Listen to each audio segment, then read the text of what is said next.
Tim Moore at TLC Floor Care, and we are about to head out to a hotel in downtown Nashville, or near downtown Nashville, near Nissan Stadium.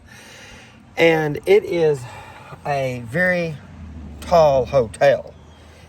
And the biggest issue is it goes like 5 levels up with a parking garage, and then on top of that, for another 5 or 6 levels, is the rooms and the carpeted area.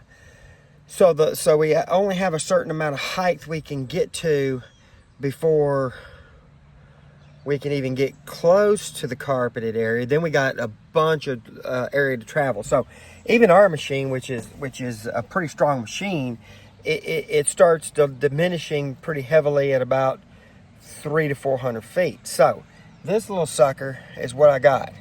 This is Truck Mount Forum's Rocket Booster.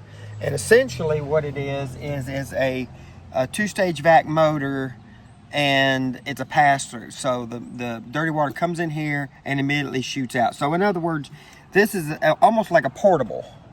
So if you were to put a portable in between your truck mount and your wand, that would kind of be what it would represent in a way. But it just passes through. Just vac only, no water, no solution, just vac.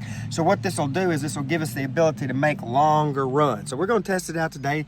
Just bought it, hadn't even finished putting it together. We're going to see how it does. Tim Moore, TLC Floor Care.